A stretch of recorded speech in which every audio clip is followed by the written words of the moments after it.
안녕하세요. 청소년교회 가족 여러분. 드디어 8월이 되었습니다. 이번 주간에 우리가 함께 믿음의 대화를 나눠볼 제목은요. 31과 예배하는 제자입니다. 우리 지난주까지는 한 달 동안 예수님의 제자의 모습에 대해서 살펴봤는데요. 이제 새롭게 시작되는 8월의 한 달 동안은 이 제자가 가지는 믿음, 신앙이 어떤 모습인지를 예배라는 그 관점을 통해서 한번 살펴보도록 하겠습니다. 예배는 우리가 매일 혹은 매주 드리고 있는 행위이죠. 그런데 그것이 어떻게 신앙적으로 드러날 수 있고 삶으로 또 표현될 수 있는지 스스로 질문하면서 함께 이 시간을 가족들과 함께 나누어 보았으면 좋겠습니다. 이제 시작하겠습니다. 네, 이번 주 말씀 보객인데요. 먼저 본문은 요한복음의 말씀인데 이 말씀을 통해서 예배 드리는 자에게 필요한 자세는 무엇일까? 과연 어떤 자세가 있어야 될까 생각해 볼 거고요. 우리가 교훈을 뽀개기 할 때는 하나님이 예배하는 자를 찾으시는 이유, 왜 하나님은 예배하는 자를 찾는가, 그리고 예배하는 자가 말하는 건 뭘까 고민하면서 함께 나눠보겠습니다. 마지막으로 우리 가족들과 혹은 이제 저와 함께 화면을 보면서 나눠야 되는 질문은 나는 어떤 예배자일까? 정말 내가 예배자가 맞을까? 한 번이라도 내가 예배자임을 고백해 본 적이 있나? 한번 고민해 보면서 질문해 보면서 이 시간을 마무리했으면 좋겠습니다. 자, 시작할게요. 먼저 오늘의 본문은 요한복음 4장 19절에서 24절의 말씀입니다. 화면을 보겠습니다.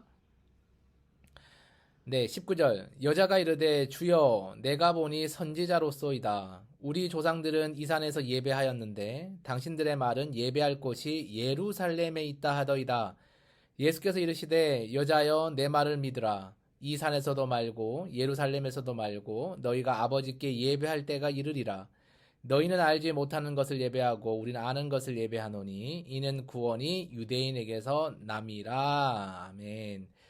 네, 일단 22절까지 한번 봉독해 보았는데요. 이 이야기의 배경에 대해서 먼저 말씀드리면 예수님이 사마리아에 들어가셨을 때 아주 날씨가 더운 시간에 사막이니까 되게 더웠겠죠.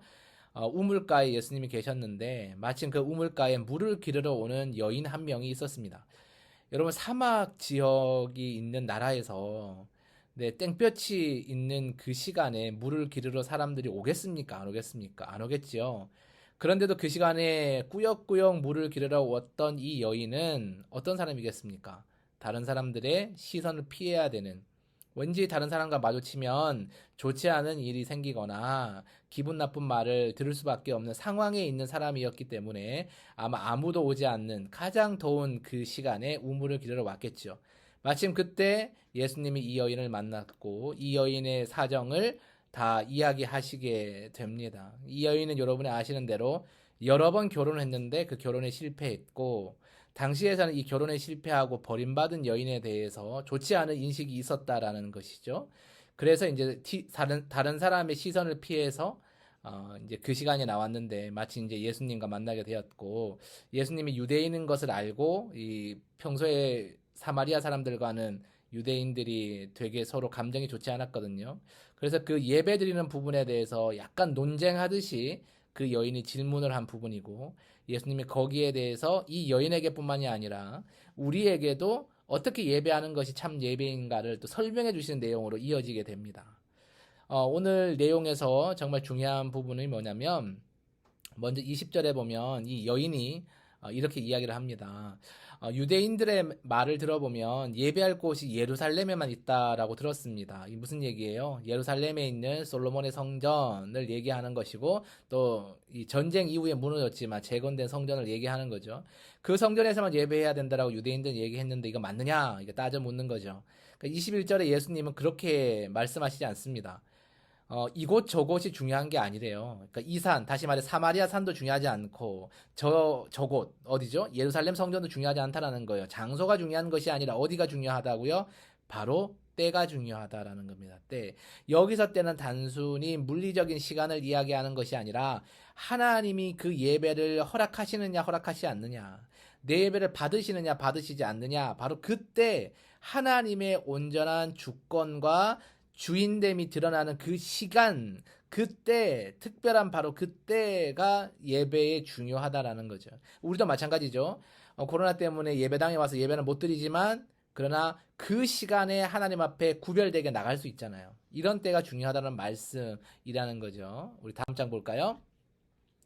아버지께 참되게 예배하는 자들은, 다시 말해 진짜로 하나님을 예배하는 자는 어떤 자들이냐, 영과 진리로 예배를 하는데 곧 이때라는 겁니다. 아버지께서는 자기에게 이렇게 예배하는 자들을 찾으시니라. 여러분, 지금 이때가 바로 now이죠. now. 자, 무슨 얘기입니까? 정말 딱 그때만 예배하면 2000년이 지난 지금은 예배할 필요가 없죠. 예배를 안 받으시니까. 근데 그 얘기가 아니라 이때가 뭐냐면 이것을 깨달은 때, 다시 말해 하나님이 겉으로 보이는 제사 용품이나 아니면 많은 헌금이나 아니면 그 사람이 입고 있는 의복의 퀄리티나 이런 걸 보는 게 아니라는 거예요. 그 사람의 건강 상태를 보는 게 아니라는 거죠. 하나님이 보시는 거는 마음, 영과 진리가 담겨 있는 이 마음을 보시면서 얼마나 하나님을 만나고자 하는가, 얼마나 하나님 말씀대로 살아가고자 하는가, 그리고 삶 속에서 예배하는 사람처럼 살아가고자 결단하는가, 그것이 세워진 것이 바로 지금이라면 바로 지금이, 그것이 어딘지 상관없이, 학교든 학원이든 일터든 상관없이 그곳이 하나님을 예배하는 장소가 되어야 한다. 왜냐하면 하나님이 기쁘게 그 예배를 받으시기 때문에 라는 거죠. 그래서 마지막 24절 우리가 함께 한 목소리로 봉독했으면 좋겠습니다. 네, 제가 안 듣는다고 안 따라 읽지 마시고 함께 읽어보겠습니다. 시작. 하나님은 영이시니 예배하는 자가 영과 진리로 예배할지니라. 다시 말해 하나님이 육체이고 물체이고 뭐 이런 거면 우리도 하나님 앞에 보여드리는 비주얼적인 걸로 예배해야 돼요. 좋은 옷도 입어야 되고 좋은 신발도 신어야 되고 헌금도 많이 내야 되고, 그리고 내가 그럴듯해 보이는 사회적 지위도 가지고 와서 예배해야겠죠. 근데 하나님은 그런 분이 아니에요. 육체로 하나님을 볼 수 있는 게 아니잖아요. 하나님은 영, 보이지 않는 마음 가운데 계시기 때문에 우리 마음이 준비돼야 돼요. 깨끗하고 정결하게 하나님만 예배하겠습니다. 하나님, 제가 이 시간에 다른 것 할 수 있지만 하나님만 예배하려고 이 시간 모였습니다. 이런 마음으로 왔을 때 그 예배가 진짜 예배라는 것이지요. 그래서 여러분, 예배자는 어떤 사람이냐면 하나님의 방식으로 예배하는 자예요. 우리의 생각과 우리의 방식으로, 하나님은 이런 예배 받겠지. 아유, 내가 그냥 9시 20분에 시간만 맞춰서 예배당에 나가면 줌만 켜면 하나님 예배 받겠지. 이거는 세상의 방식의 예배예요. 우리 생각이 예배라는 거예요. 근데 하나님은 그런 게 아니에요.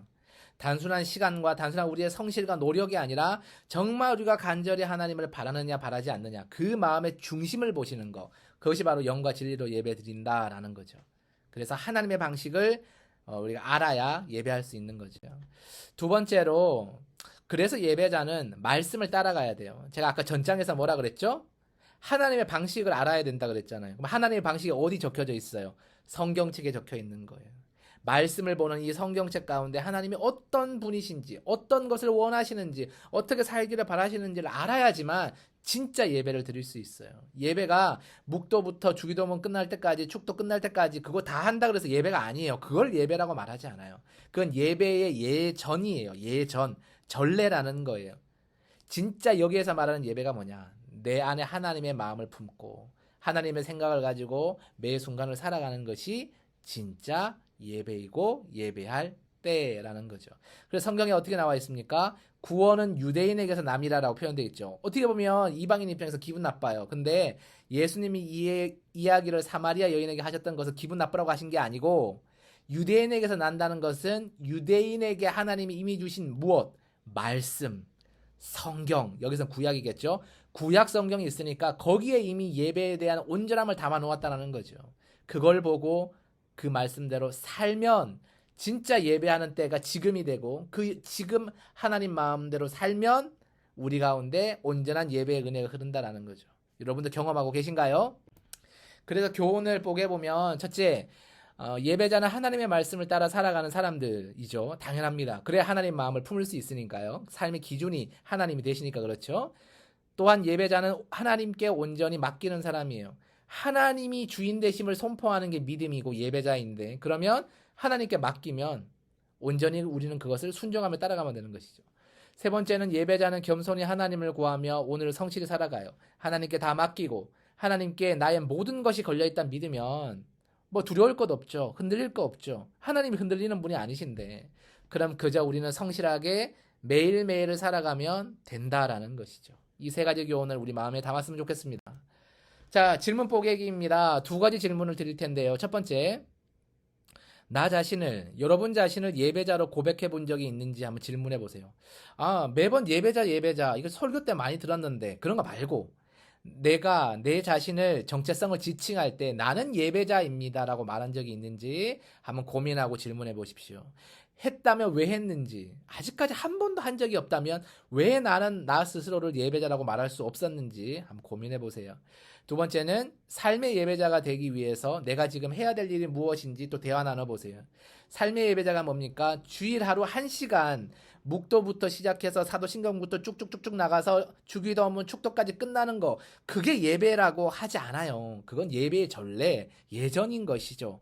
진짜 예배의 본질은 뭐예요? 삶이 하나님의 마음으로 채워지고 하나님의 뜻대로 살아가는 것이 예배라는 겁니다. 과연 여러분은 그 삶을 살아가고 계신가요? 함께 가족들과 함께 혹은 화면을 잠깐 멈추고 제 얼굴을 바라보시면서 대화 나눴으면 좋겠습니다. 이것을 한 사람과 안 한 사람은 한 달, 두 달이 지나잖아요. 신앙의 성숙도가 달라요. 정말입니다.